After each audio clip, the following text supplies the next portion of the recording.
अवधूत चिंतन श्री गुरुदेव दत्त श्री स्वामी समर्थ. नमस्कार, मी पूजा. आपल्या चॅनलवर तुम्हा सर्वांचं पुन्हा एकदा खूप खूप मनापासून स्वागत करते. तुमच्या सगळ्या इच्छा स्वामी महाराज लवकरात लवकर पूर्ण करत ही स्वामींचरणी प्रार्थना करते व आजच्या आपल्या व्हिडिओला सुरुवात करते. गुरुचरित्र पारायणाचा आजचा आहे दुसरा दिवस. प्रत्येकाच्या घरोघरी गुरुचरित्राचं पारायण सुरू असेल किंवा भरपूर आपले सेवेकरी असतील ते सामूहिक पारायणामध्ये यावेळेस सहभाग घेतला असेल त्यांनी, तर जशी तुमची सेवा आहे तशी तुम्ही चालूच ठेवायची आहे. तर आज आपण पाहणार आहोत गुरुचरित्र पारायण काळामध्ये स्वामी साक्षात स्वामी महाराज आपल्या घरामध्ये येतात का, ते आपल्या घरामध्ये एकदा तरी फेरफटका मारतात का, किंवा मी केलेली सेवा, मी केलेलं पारायण, माझी झालेली तळमळ, माझी स्वामींविषयी असलेली श्रद्धा, माझी सेवा माझ्या महाराजांपर्यंत पोहोचते का, हा देखील प्रश्न प्रत्येकाच्या मनामध्ये उद्भवत असेल. आणि याच प्रश्नाचं उत्तर देण्यासाठी आज मी आलेले आहे. चला तर मग संपूर्ण व्हिडिओ न स्किप करता पाहायचा आहे, कारण व्हिडिओ संपूर्ण पहा. अतिशय महत्त्वाची माहिती तुम्हाला मी सांगणार आहे. तुम्हाला देखील हे संकेत मिळतात का, किंवा तुम्हाला देखील असा अनुभव येतोय का?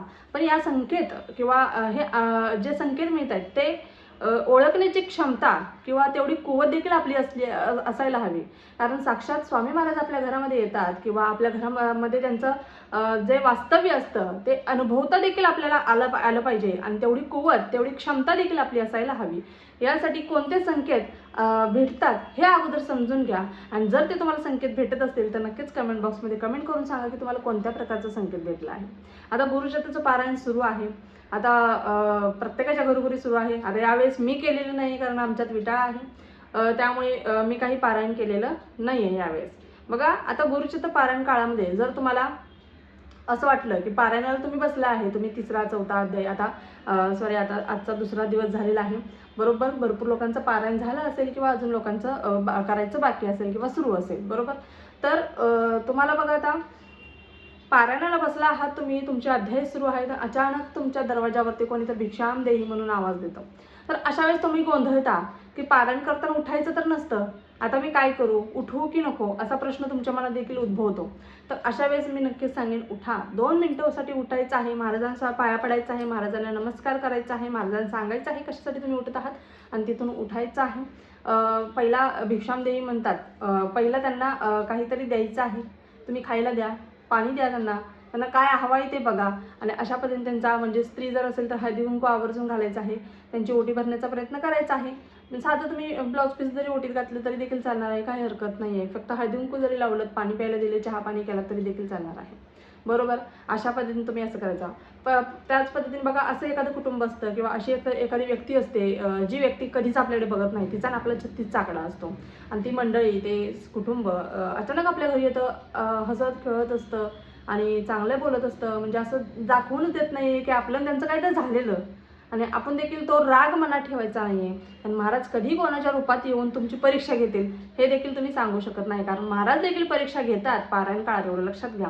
तर अशा पद्धतीची मंडळी देखील आपल्या घरी येतात. तर कोणताही प्रकारचा राग आपल्या मनामध्ये ठेवायचा नाही आहे. आपल्याला जे काही आहे, चहा पाणी वगैरे करायचं आहे, त्यांचं व्यवस्थित आवजाव करायचं आहे, मनामध्ये कोणत्याही प्रकारचा राग ठेवायचा नाही. आपल्याला त्यांचा जो काही मानसन्मान आहे तो आपण करायचा आहे बरोबर. कोणत्याही प्रकारचा राग आपल्या मनामध्ये ठेवायचा नाही. त्याच पद्धतीने बघा, आता आपल्या घरामध्ये आपण पारायण करत आहोत, अचानक आपल्याला आपल्या आजूबाजूला कोणीतरी आहे असा भास होतो. म्हणजे आपण तर आहोत, अजून कोणी नाही आहे घरामध्ये, तरी देखील असं वाटतं की अजून आपल्या आजूबाजूला खडावांचा आवाज येतोय, टाप टाप टाप असा आवाज येतोय, असं आपल्याला जाणवलं तर समजायचं की महाराज आपल्या घरामध्ये आलेले आहेत, महाराज साक्षात तिथे वास्तव्य त्यांचं आहे, महाराज आपल्याला संकेत देत आहेत. आणि आपण काय करायचं आहे, महाराजांना नमस्कार करायचा आहे, महाराजांना सांगायचं की महाराज इथे शेजारी आसनस्थ व्हा, आणि हे पारायण मी करणारी कोणी नाही, तुम्ही माझ्या तोंडातून हे सगळे बोल वधवून घेत आहात, तर महाराज तुम्ही हे पारायण निर्विघ्नपणे पार पडण्यासाठी तुम्ही इथे आसनस्थ व्हा आणि पारायण ऐका, असं महाराजांना सांगायचं. आणि महाराजांनी त्या आसनस्थ होण्याची तुम्हाला कृपा करायची, तुम्हाला विनंती करायची आहे. थोड्या वेळाने तुम्हाला तो खडावांचा आवाज येण्याचा बंद होईल, कारण महाराज तुमच्या बाजूला बसलेले असतात. अशा पद्धतीने आपल्याला हा एक संकेत मिळतो. त्याच पद्धतीने असं आपल्याला आवाज येतो बघा, वारा आलेला वगैरे आपल्याला आवाज येत असतो, त्यावेळेस देखील महाराजच तिथे असतात, एवढं लक्षात घ्या. कधी कधी सावली दिसते, त्यावेळेस देखील महाराजच असतात, ते एवढं लक्षात घ्या. पण घाबरून जायचं नाही की कशाची सावली दिसली, काय झालं काय नाही, हे काही देखील आपल्या मनामध्ये आणायचं नाहीये. त्याच पद्धतीने बघा, कधी कधी आपण एखादी अगरबत्ती लावलेली असते, महाराजांना ही नाद तर लावलेली नाही आहे आपण, तरी देखील तिथे आपल्याला अगरबत्तीचा वास येतो, चाफ्याचा वास येतो, हिनात्तरचा वास येतो. म्हणजे आपण आपल्या घरामध्ये हे अत्तर लावलेलंच नाही आहे, हे अगरबत्ती लावलेलीच नाही आहे, तरी देखील वास येतो, तरी देखील समजून जायचं की आपल्या घरामध्ये महाराजांचं वास्तव्य आहे. सॉरी, इथे सत्यनारायणची पूजा सुरू आहे त्यामुळे तो आवाज भरपूर येतोय. मी व्हॉइस रेकॉर्ड करून टाकत आहे. बघा, आता जर अशा पद्धतीचं जर मला जर जाणवत असेल की आपल्या घरामध्ये अशा पद्धतीचा वास येतोय किंवा सुगंध पसरलेला आहे, दरवळलेला आहे, चाफ्याचा सुगंध दरवळला आहे, आपण चाफ्याची फुलं वाहिलीच नाही आहेत, तरी देखील हा सुगंध अतिशय सुंदर प्रकारे आपल्या घरामध्ये दरवळला आहे, तर तरी देखील समजून जायचं की आपल्या घरामध्ये साक्षात महाराज अवतरले आहेत. महाराजांनी आपली जी काही सेवा आहे ती त्यांच्या चरणी रुजू करून घेतलेली आहे किंवा आपली सेवा त्यांच्यापर्यंत पोहोचली आहे. अशा पद्धतीचा विश्वास महाराजांवरती ठेवायचा आहे. कधीही कोणत्याही प्रकारची शंका आणून द्यायची नाही. मुळात ही शंका आणायचीच नाही आहे की मी केलेली सेवा महाराजांपर्यंत पोहोचते की नाही पोहोचत. त्यामुळे कधीही अशा पद्धतीचा म्हणजे विचार करू नका. त्याच पद्धतीने मनामध्ये वाईट विचार येत असतील, घाणेरडे विचार येत असतील, त्यावेळेस देखील महाराजांना विनंती करायची की महाराज, अशा पद्धतीचे घाणेरडे विचार माझ्या मनामध्ये येऊन देऊ नका. मला हे पारायण निर्विघ्नपणे पार पाडायचं आहे, म्हणून तुम्हाला फक्त ती रक्षा घ्यायची आहे आणि तुम्हाला ती रक्षा आपल्या कपाळाला लावायची आहे. महाराजांचा एकदा नतमस्तक व्हायचं आहे आणि तिथून उठायचं नाही आहे, लगेचच पारायणाला सुरुवात करायची आहे. तर आपल्याला कशा पद्धतीने त्रास होतो या पारायण काळामध्ये या संबंधीचा व्हिडिओ कालच अपलोड झालेला आहे. पण आता संकेत कशा पद्धतीने भेटतात, महाराज आपल्या घरामध्ये फेरफटका मारतात. त्याच पद्धतीने बघा, आपला दिवा जो लावलेला असतो त्याच्यामध्ये एक आकृती तयार होते. एक प्रकारे महाराजांचा आकारच तयार होतो, मूर्तीचा आकार तयार होतो. त्याच पद्धतीने बघा, त्याच्यामध्ये ओमकार तयार होतो, फूल तयार होतं, चाफ्याचं फूल तयार होतं, जास्वंदीचं फूल तयार होतं. वेगवेगळे आकार ज्यावेळेस तो दिवा घेत असतो त्यावेळेस समजून जायचं की महाराज साक्षात आपल्याला दर्शन देत आहेत आणि आपली जी काही सेवा आहे ती महाराजांपर्यंत पोहोचली आहे. असे संकेत तुम्हालाही मिळतात का? वेगवेगळ्या प्रकारचे संकेत तुम्हाला जरी येत असतील, नक्कीच आपल्याला कमेंट बॉक्समध्ये कमेंट करून सांगायचे आहे. सॉरी, आज आवाज जरा जास्त येतोय, पण माहिती सांगणं देखील तितकंच महत्त्वाचं आहे. आज सकाळपासून इथे खूपच आवाज आहे, पण त्याचा डिस्टर्ब आपल्याला देखील होतोय. पण आता देवाची यात्रा आहे त्यामुळे आपण काहीच बोलू शकत नाही. तर तुम्हाला मी यासंबंधीचा व्हिडिओ तुम्हाला व्यवस्थित तुम्ही ऐका, मी माहिती काय सांगितलेली आहे, आणि बाहेरचा आवाज डिस्टर्ब थोडा होतोय त्यासाठी खरंच सॉरी. बघा, नक्कीच तुम्ही याच्यावरती विचार करा आणि आपल्याला काही संकेत मिळत आहेत का. त्याच पद्धतीने महाराज स्वप्नामध्ये देखील येऊन आपल्याला दृष्टांत देत असतात, पण आपल्याला ती समजून घेण्याची, उमजून घेण्याची क्षमता आपल्याकडे असायला हवी.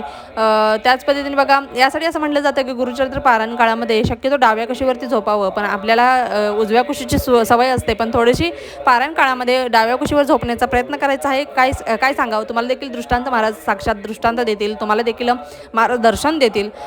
त्यामुळे बघा, आवर्जून तुम्ही अशा पद्धतीने हे संकेत मिळत असतील तर सांगत जा. त्याच पद्धतीने अनुभूती, आपल्याला विभूती जी आहे, रक्षा जी आहे ती आपल्याला आपल्या घरामध्ये दिसते, पोथीवरती पडलेली दिसते आपल्याला, तर अशा वेळेस देखील सांगायचं की महाराज साक्षात आपल्या घरामध्ये येऊन गेलेली आहे, तेवढं लक्षात घ्या. कधी कधी असं होतं की अष्टगंध देखील तिथे पडलेला दिसतो, आपण आपला अष्टगंध वापरलेलंच नाही किंवा त्याचा सुगंध सगळीकडे घरामध्ये दरवळतो, तर अशा वेळेस देखील समजून जा की साक्षात दत्त महाराज, स्वामी महाराज आपल्या घरामध्ये अवतरले होते, ते आले होते, आपल्या सगळ्यांना आशीर्वाद भेटलेला आहे. आपल्या घराभोवती एक सुरक्षा कवच त्यांनी तयार केलेलं आहे. आपल्याला कोणतीच बाधा आपल्या पारायणामध्ये आडवी येऊ शकत नाही, आपलं पारायण देखील निर्विघ्नपणे पार पडणार आहे. त्याच पद्धतीने ज्या कारणासाठी आपण हे पारायण केले होते ते कारण देखील सफल होणार आहे.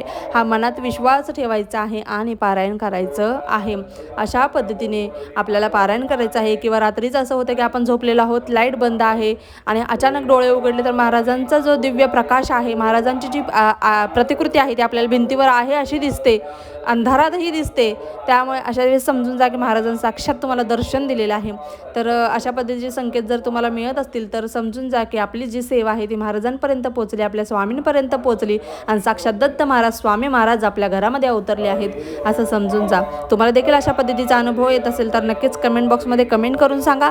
आणि व्हिडिओ आवडला असल्यास व्हिडिओला लाईक करत जा, शेअर करा, सबस्क्राईब करा. पुन्हा एकदा व्हिडिओ अशाच एका नवीन व्हिडिओसोबत, तोपर्यंत झालेली सेवा स्वामींच्या रुजू करते. श्री स्वामी समर्थ. धन्यवाद.